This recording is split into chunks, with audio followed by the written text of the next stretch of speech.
Karibu kwenye video hii, video ambayo nakwenda kuelezea namna ya kutumia tunasema DQUI framework katika evaluation studies, ambapo kimsingi tunazungumzia how to turn data into wisdom. Ndio hiyo framework najaribu kuzungumzia namna gani unazibadilisha data kwenda kufanya maamuzi ambayo ni sahihi, ambapo kwenye video hii nitaelezea namna ambavyo evaluators wanaweza wakabadilisha raw data kwenda kuwa strategic wisdom kwa kutumia hiyo framework inaitwa DQUI, ambapo kwenye kufanya hiyo kwenye kutoa hiyo description au kwenye kuelezea hiyo framework nitatumia case study ya evaluation study ya Client Service Charter ambayo imefanywa na TMDA. Kwa tutatumia TMDA Client Service Charter kama case study katika kuelezea hiyo dhana. Lakini kabla hujaendelea kuangalia video hii, kabla tutaendelea kuzungumzia kwa details hiyo na framework, nilikuwa na kuomba kama bado haujasubscribe kwenye YouTube channel yangu, basi tafadhali ubofye kitufe kilichoandikwa subscribe ambacho kinaonekana pale chini ya video unapoangalia hii, na baada tu ya kusubscribe hakikisha unaenda unabofya kile kialama cha kengele na kuchagua ile notification, ili basi kwa kufanya hivyo tukipost video yoyote ambayo tunakuwa tunatoa education kama hizi ambazo ni most cases zinakuwa free, basi wewe unakuwa ni miongoni mwa watu wa kwanza ambao wanapata hiyo notification. Lakini pia usisahau kulike video hii kama utaona inafaa, na mwisho wa siku pia kama una colleagues unapenda wapate ujumbe kama huu, wapate hizi knowledge ndogo ndogo kama hizi tunazozitoa hapa, basi tafadhali usisite kushare nao video hii. Sasa twende tukaendelee na video yetu. Tunaanza kuangalia kwanza nini hiyo DQUI technique. What is DQUI framework? DQUI framework in short tunaita ni framework ambayo ina explain how raw data is transformed into meaningful information, actionable knowledge and a strategic wisdom for better decision and improved performance. So kwenye any intervention, kwa mfano una strategic plan, una project, kama hivi kuna client service charter, tumeweka standard viwango vya huduma, sana intervention, huwa tuna generate data. Kisha generate data kwa framework inakutaka from that data upate information. Toka kwenye information ugenerate knowledge. From knowledge ufanye wise decision. Hiyo process tunaita the journey from data to strategic wisdom. Na hiyo pyramid from raw data unaenda unazitengeneza mpaka unakuja unapata strategic decision, tunaita DQUI pyramid. Alafu tuangalie sasa why, tuendelee kuangalia mifano. Kwa mfano kwenye hiyo DQUI framework tunaposema data hizi ni zile raw information. Kwa mfano umecollect information kuhusiana na customer complaints, service delivery record, surveys, report, responses. Hii ni mifano ya data.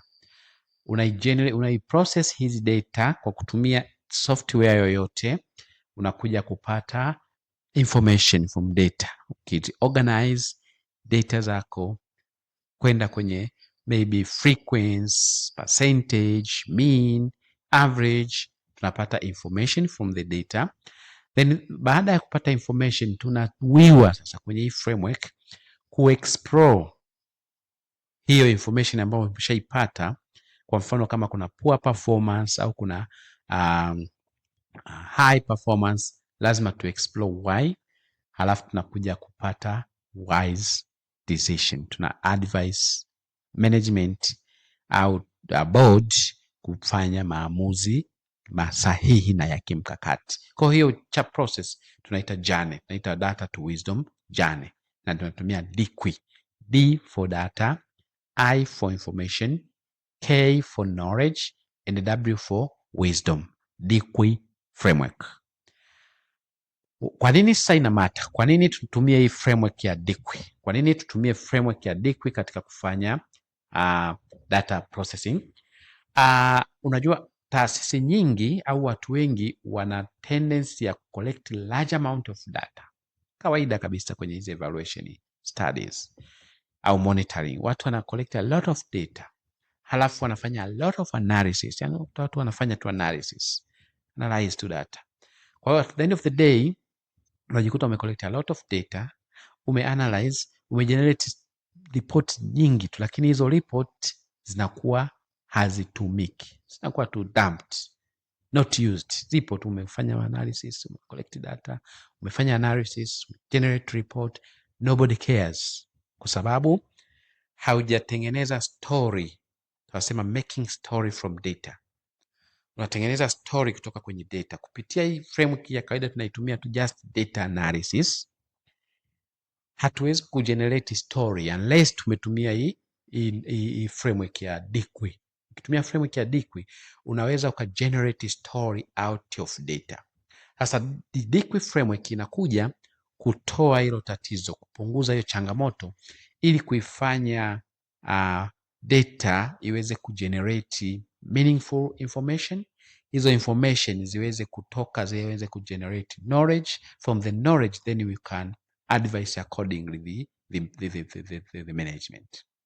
Kwa tunasema hiyo ndio kwa nini tuna insist sasa hivi utumie framework ya Dikwi katika kuprocess data zako toka unaanza kuzikusanya mpaka unakuwa unafahamu kwamba kwa nini unazikusanya data, unataka kuanalyze vipi ili iweje. Ndio tunasema why this matter for a monitoring and evaluation.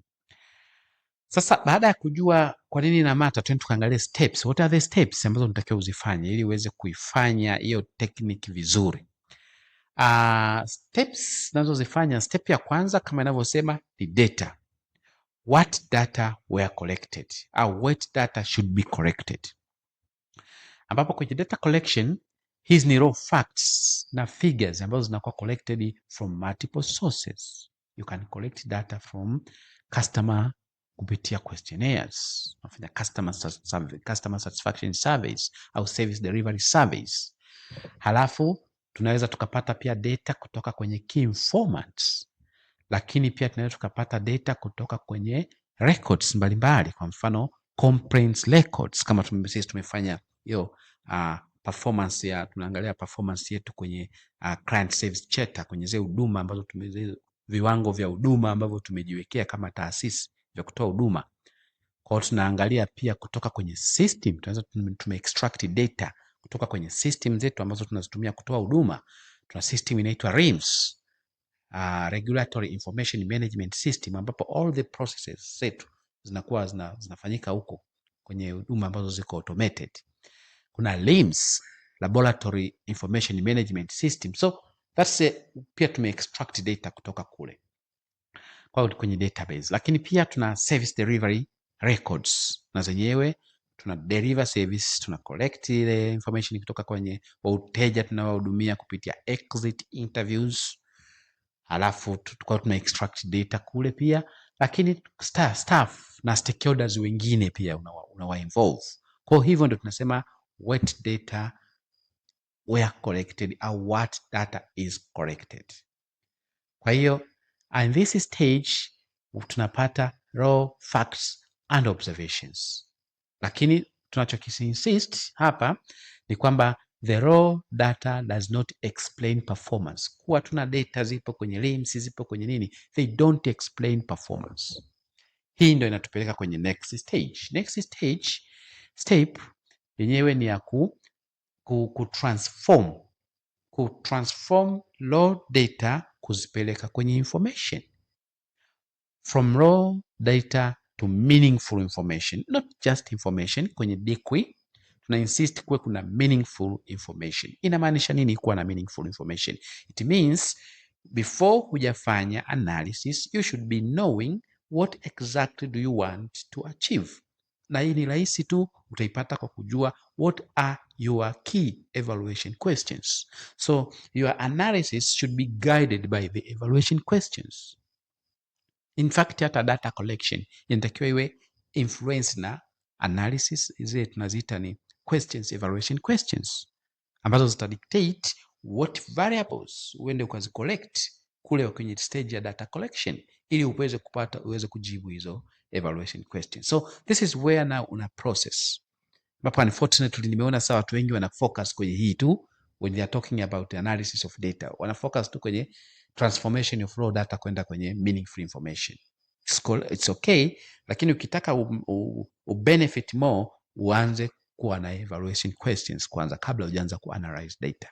So unaweza kutumia software kama SPSS, unaweza kutumia software kama Stata, whatever software yote ambayo wewe uko conversant, kama Excel, nategemea.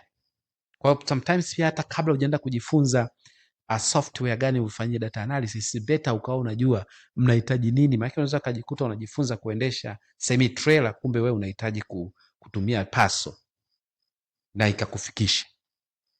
Kwa hiyo ni stage ya pili. Kwa hapa tunaangalia what happened, where did it happen kwenye hii stage.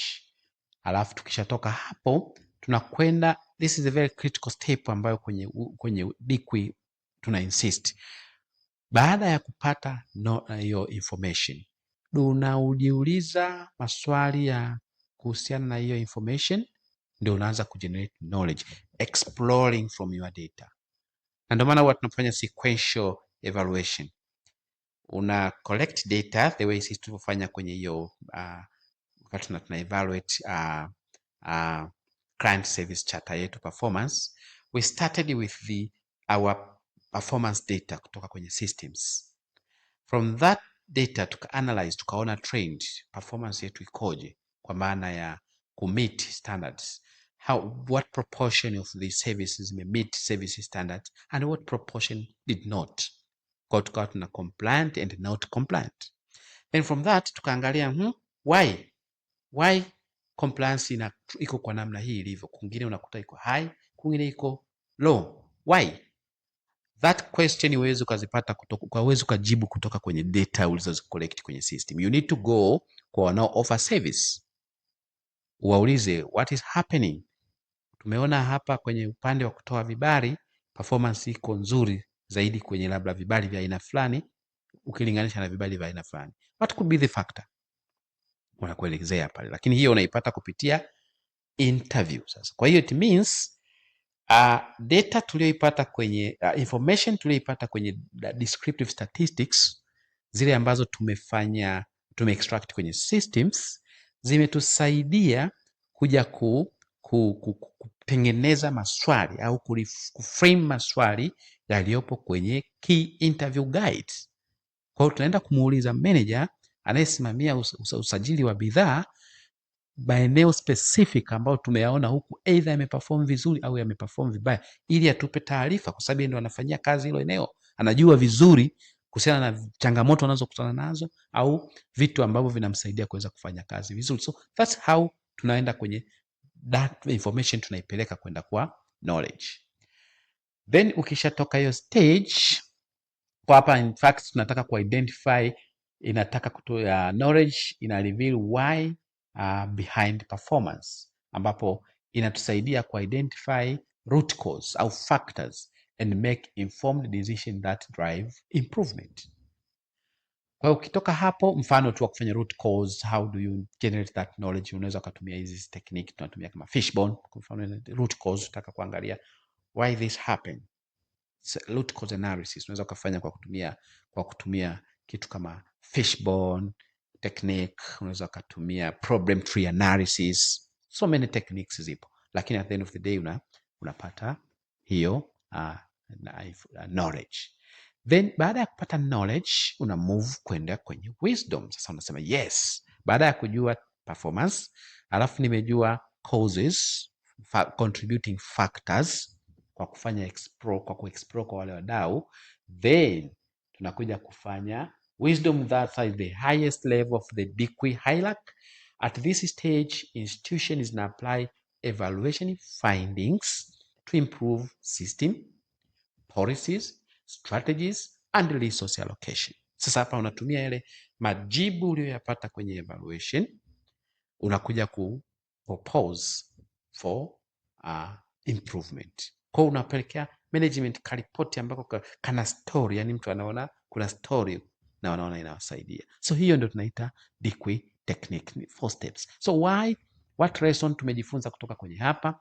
In short, kwenye hii video nilikuwa natamani uweze kujua kwamba beyond statistics, number tells what happened, but understanding why tutaleta mabadiliko.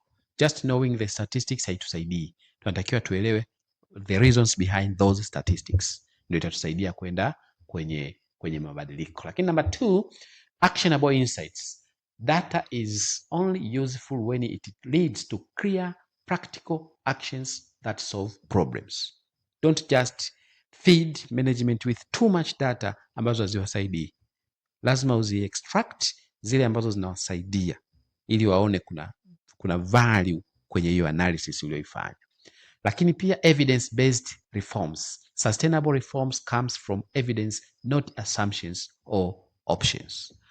Strategic intelligence, turning knowledge into strategic decisions lead to better service, stronger system and lasting outcomes. So this is the message kubwa ambayo nitaka uipate. When we learn from evidence, we make better decisions, implement meaningful reforms and build a better our institutions and ultimately better Tanzania for all. So tuna conclude kitu gani? Ni kwamba many institution collected, tunataka kusema kwamba hapa ni evaluation reforms evidence into strategic wisdom, kama unaifanya kwa usahihi. Na one of the tool ya kuifanya kwa usahihi ni kutumia DIQI framework. So kama umeona video hii na imekusaidia, na kukumbusha usahau kusubscribe kama bado hujasubscribe, lakini pia ushare, ili basi uwe unakuwa wa kwanza kupata notification pale ambapo tuna post video za namna hii. Asante sana, tuonane kwenye video nyingine.